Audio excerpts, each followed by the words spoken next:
Sige, tabi! Sige, hindi po ako. If you didn't do that, malamang nasagasaan na ako. I owe you my life. Tinidor mo ako dahil sa pagiging gahaman mo. Yun ang mga bagay na pinagsisisihan ko sa buong buhay ko. Tanging magagawa ko na lang, makabawi sa pagkakamali ko. Kaya naman kitang patawarin.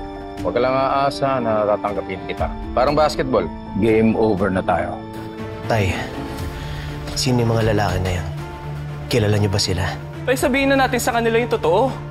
Patawarin mo ko, anak. Nag-scam ako ng mga tao para may pangsugal ako. Yung huling inututan ko, parte pala ng sindikato. Gusto mo pang makita ang tatay mo? Sabihin mo sa kuya mong big time, bayaran ang utang na 5 milyon ni Marcel. Kuya, tinangay nila si tatay. Papatay daw nila si tatay pag hindi naisuli yung perang nasikap sa kanila. Magkano utang ni tatay? 5 milyon. Pasensya na, mahal ko. Ikaw na lang talaga yung nakikita ko na makakatulong sa akin. Nangiram sana ako sa'yo ng 5 milyon para matubos yung tatay ko sa mga kumidnap sa kanya. Haharangin ko yung plano niyo ni Gerald para masira kayong mag-asawa.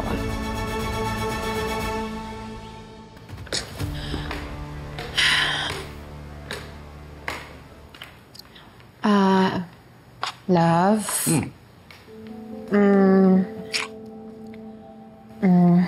Ayoko sanang sirayan yung umaga mo, pero Oo? dapat ka malaman. Ano yan? Narinig ko kasing nag-uusap sila Gina at Gerald kagabi. Okay. Nanghihiram ng 5 million pesos si Gerald para daw masettle yung utang ni June. Kinidnap daw kasi siya ng mga pinagkakautangan niya. Worried lang naman ako kay Gina kasi paano kung palabas lang ni June na nakidnap siya? Paano kung niloloko niya lang ulit tayo para makapanghutot ng 5 milyon? Mahal, I'm sorry na tagalan. I had to call the banker to tell them I have an unusual transaction. Medyo malaki din kasi yung amount. Okay lang, mahal ko. Alas 5 pa naman yung sinabi ng mga sindikato. May oras pa. Here. Alam niyang hayop talaga yun. Gusto pa niyang makaskam, ano? Hindi ako papayag na lukuhin niya anak ko.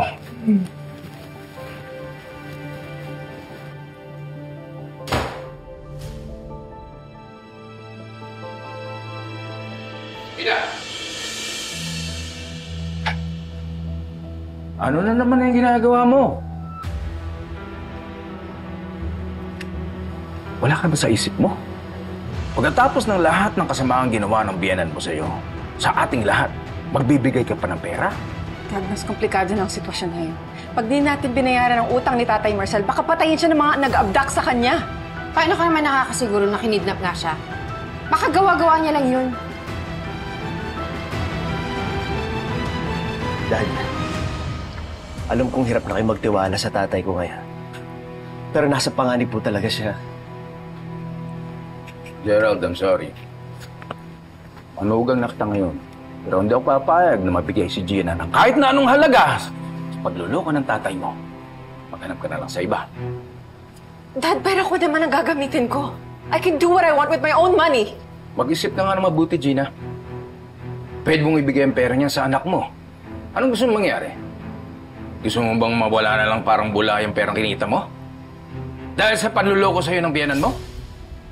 Dad, parang awa niyo na ho. Buhay ho ng tatay ko nakataya dito. Pinapangako ko sa inyo, babayaran ko kayo paunti-unti. Hindi ko itatakbo kagaya ng ginawa ng tatay ko. Huwag kayong magpapabola. Ang dali niyong mauto. Hindi nyo kasi, wala kayo ron. Hindi nyo naranasan yung ginawa sa akin ng tatay mo. Hindi makikinabang si June sa pera natin. Dad!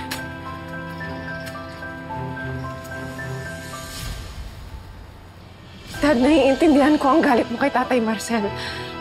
Pwede bang tsaka na lang natin siya singinin sa mga atraso niya sa'yo? We have to prioritize saving his life now. Hindi nyo ba alam at hindi nyo ba nakikita ang ginagawa niya sa inyo? Ha? Binamanipulate niya kayo. Ginagamit niya emotions niyo. Kita mo ikaw, umiiyak ka ngayon. Ginagawa niya yun para makunan kayo ng milyon-milyon para kaawaan mo siya. Alam, sinasabi ko lang sa inyo to. Dahil ayokong maranasan ninyo yung naranasan kong ginawa ni Jun sa akin. Tinutulungan ko kayo. Dad, hindi ho scam to. Nakita namin mismo yung bumugbog sa kanya. Kinidnap po talaga yung tatay ko. Mga sindikatong sinasabi mo, nakasama ng tatay mo, kasabwat niya yon para kaawan lang siya. Huwag mo na pipilitin. Hindi na mababago yung isip ko. Ha? Huwag niyo nang pipilitin dalawa. Hayaan mo na, mahal ko. Naiintindihan ko kung bakit ayaw na magtiwala at tumulong ng dad mo. Hanap na lang ibang paraan. Gerald, I suggest nalayuan mo na ang tatay mo dahil mas lalo ka masasaktan pag nalaman mong puro palabas lang ang lahat ng ito. Iwanan mo na siya. Layuan mo na.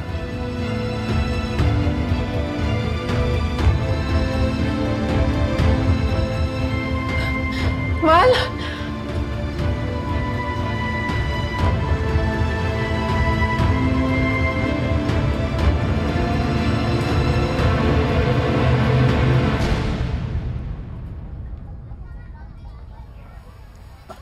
O kuya, anong po nangyari? Pinauta ka ni Ate Gina? Pahiramin na sana ako ni Gina eh. Pero pinagbawalan siya ng biyanan ko. Diyos ko, anong mangyayari? Baka tutuhanin nila yung banta sa tatay niyo pag hindi tayo nakapagbayad.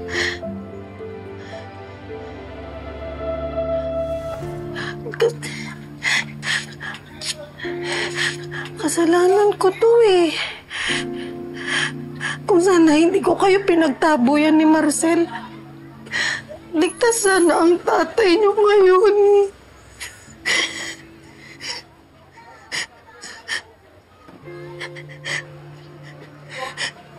Huwag ka na umiyak na eh. Ako nang bahala. Liligtas ko sa tatay. Tara kuya, samahan kita. Hindi na. Masyadong delikado. Dito ka nalang bantayan mo si nanay. Kaya ko na yung mag-isa. Alis na ako, Nay. Ikaw, Litz, ibala kay nanay.